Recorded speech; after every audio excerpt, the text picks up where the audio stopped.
Welcome to another podcast of the Apologist Bookshelf. Gary Zacharias here. I want to take a second look at a book by Ken Samples, part of Reasons to Believe. He's got a book called Christianity Cross-Examined. Christianity Cross-Examined. Is it rational, relevant, and good? See, in the old days, you had to just argue that Christianity was true or not true. That was the big debate. And then you'd talk about, well, is it relevant? It's an old religion. Maybe it doesn't apply to today's society. And I think we could make a easy argument for that. But now, recently, it's been, well, Christianity's bad. And now we have to fight a new fight, to show that Christianity is good. So I want to look, I've done his book before in a previous podcast. I'd like to look at chapter 8 this time. Why doesn't the Bible condemn slavery? And that's a biggie. So he starts off with a quote from Paul Copan. And he said, when Christians and non-Christians read about slaves or slavery in Israel, they often think along the lines of antebellum slavery with its slave trade and cruelties. So in other words, like the American South. This is a terrible misperception. And many, including the new atheists, have bought into this misperception. And so what Samples does, he starts off saying that God is an appealing God in the Bible. He has a heart for the down and out. He cares for the powerless. He cares for the needy. And 1 Samuel says he raises the poor from the dust and lifts the needy from the ash heap. And Samples, of course, recognizes how terrible slavery has been for the entirety of human civilization. And he said, but the Mosaic Law sought to protect people who lived at the very bottom of the socioeconomic ladder. And he said, of course, today we see slavery as a great moral evil. And so we've got a confusion there for some people. He said, the Bible doesn't categorically condemn it. And he said, it's very confusing. And he points out critics feel that the Bible is condoning and almost promoting slavery. For example, he quotes from Sam Harris, who says, consult the Bible and you'll discover that the creator of the universe clearly expects us to keep slaves. Another quote from Christopher Hitchens. The Bible may indeed does contain a warrant for trafficking in humans. And so he says many secularists, once they hear that, they argue the Bible can't really be a basis for morality. It doesn't condemn the terrible thing of slavery itself. It says it's secularism that should be credited with improving human rights. Well, so where is Samples going to go with this? He said the truth about the Bible's stance on slavery is far more nuanced than the atheists give it credit for. He says it's true. The Bible nowhere calls for the formal overthrow and total abolition of slavery. So he says, but we need to consider things carefully. So his chapter is going to cover several different points to have a Christian response to this issue of the Bible and slavery. And the main thing, I hope if there's one thing that you take away from this podcast and think about, Hebrew indentured servitude was not the slavery that we had in America. He said today, especially in the West, people picture slavery with that transatlantic slave trade and the inhumane shipboard conditions, and then coming over the American South, a race-based chattel slavery. Now, he said that is something that people think of what's going on in the Hebrew times. But he said the kind of servitude described in the Bible bears very little resemblance to that cruel slave trade from the 16th to the 19th centuries. In fact, he says it differs greatly from the slavery practiced in other parts of the ancient world, like in the Code of Hammurabi. So what is it? Well, he said that word that we pick up as slave in Hebrew is not a negative term. It actually relates primarily to work or labor, the idea of a worker being subservient to another, and most often is translated as servant. Sometimes servant slave or bond servant. Okay, so that's especially what you meet when you're in Exodus, Leviticus, and Deuteronomy. And it says some of these, this form of servitude, like indentured servitude, that was actually considered morally beneficial.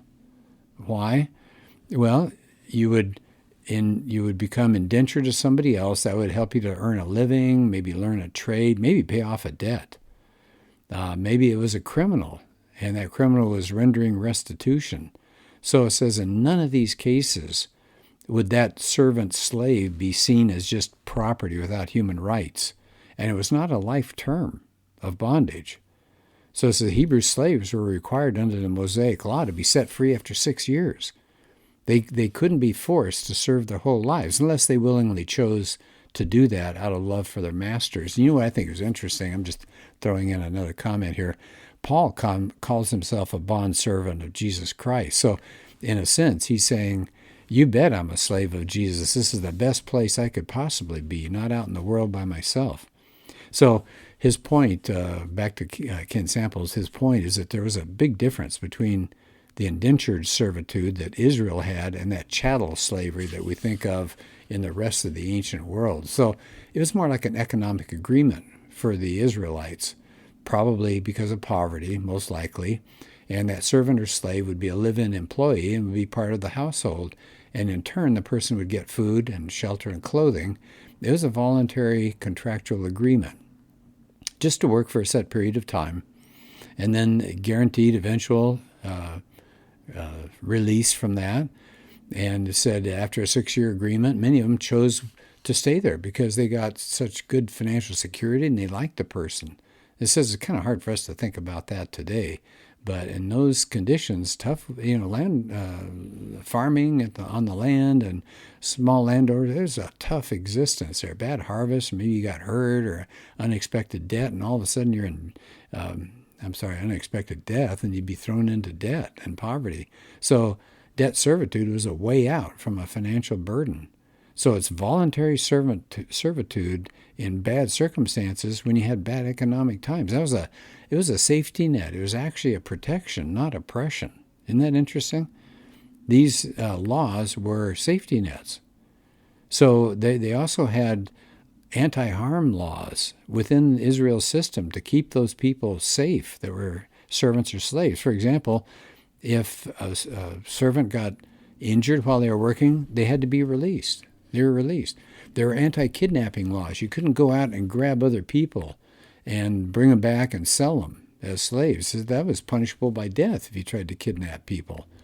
Deuteronomy 24:7 says this, you must purge the evil from among you, about kidnapping. Then they had anti-return laws in Deuteronomy 23. So what was said there was the Israelites could offer safe harbor for any kind of runaway slave who would possibly be abused if he or she had to go back to the original master. A point is made here that there is no other ancient Near Eastern law found that holds a master to account for the treatment of his own slaves. That's interesting. And it says we have to also realize that slavery was all over the ancient world. In fact, there's an estimate here. Paul Copan estimates in the 1st century AD, 85 to 90% of Rome's population was slaves. It was a huge economic role, a huge function in their society. He said even if early Christians wanted to overturn slavery, what are they going to do? First of all, they don't have enough influence. They're living under an authoritative Roman rule, and it took thousands of years for people to be used to this kind of slavery. It was going to take some time before Christians had more influence, but it came. So the point is the Mosaic Law actually reformed the brutality of slavery. The slave masters in Israel didn't have absolute rights over their servant slaves. I think that's interesting. They were protected. And says that was revolutionary. It was very different. No other culture protected the most vulnerable people like the Bible societies did. And so it kind of backs up to the idea that in Scripture, it's taught that God created people in His image. So you've got to be nice to these other people, slaves or whatever, because they're all made in the image of God. They're not second-rate at all. Says they were recognized as full humans. They had dignity, they had basic rights, and they had moral worth. And there are a couple of references I'll just give you real quickly, biblical. Deuteronomy 5:14 and Job 31, verses 13 to 15. Abusing the slaves was imprudent, immoral. That's an attack against God's nature because you're attacking the image of God there. Genesis 1:26 to 27, Deuteronomy 23, verses 15 to 16. So I think that's valuable. Now, let's go to the New Testament. Samples ends the chapter talking about the New Testament. It does affirm the Old Testament concept of imago Dei, the image of God. And it says in Galatians and Colossians that there's neither slave nor free. In God's eyes, both slave and free are equally part of Christ's church and equally accountable to God. Slaves were granted all the rights and privileges of the people who were free in the church. And we see this in Paul's letter to Philemon. Now, Philemon is a friend of Paul, and he's a slave owner, and his slave, Onesimus, ran away. And by interacting with Paul, Onesimus has become a Christian. And so Paul sends Onesimus back with a letter telling Philemon, you need to accept him. He's not just a slave, he's a dear brother in Christ. So slaves and masters were considered brothers in the Lord. They're encouraged to respect one another. We see that in 1 Timothy 6. They were to relate to each other with brotherly affection. That's Romans 12 and 2 Peter 1. Both slaves and free people had one master. That was Jesus Christ. Paul references over and over again that all believers are slaves to the Lord, and all believers are also free in the same Lord. That's kind of an interesting combination, isn't it? So it said that was revolutionary and it was countercultural. At that time, Christians who were enslaved under Roman rule lived as brothers and sisters with their masters in the Christian church. So what was happening is Christianity is dismantling slavery, but it's happening from the bottom up. We're not getting the leaders of the society doing it, but we're getting the individuals. Then toward the end here of the chapter, Samples talks about why did the apostolic authors not categorically condemn slavery? Because they probably saw the preaching of the gospel and redemption of lost souls ahead of that reform, societal reform. But that teaching about humankind and all of us having the image of God and the relationship to God through Christ, that's a spiritual force that's going to change. Christianity is affirming the value of all people in God's eyes. And that eventually brought the end to legal slavery. Many in the 18th and 19th century abolitionist movements, both in England and America, they were Protestant evangelical Christians. People like William Wilberforce. I hope you had the chance to see his story in the movie Amazing Grace. Writers Hannah More and William Lloyd Garrison. Orators Frederick Douglass, Sojourner Truth, the Underground Railroad conductor Harriet Tubman, and many that were within the Quaker denomination. These people were motivated by the understanding that you put slavery, it's not consistent with the historic Christian view of who we are and how we get saved.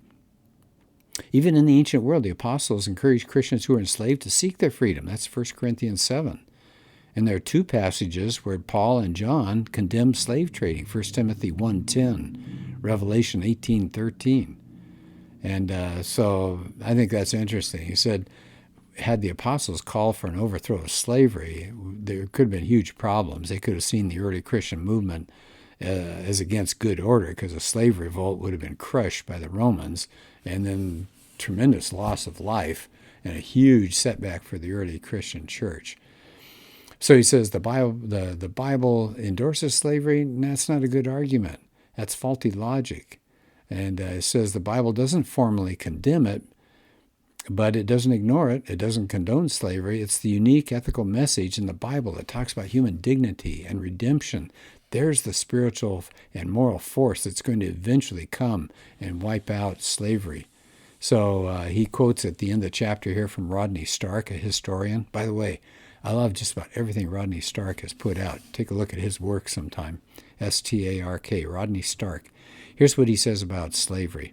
Just as science arose only once, so too did effective moral opposition to slavery.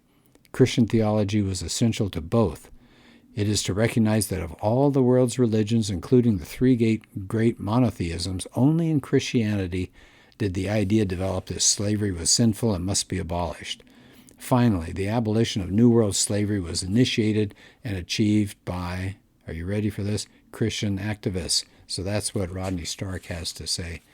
So I hope that kind of clears up the idea of slavery and Christianity.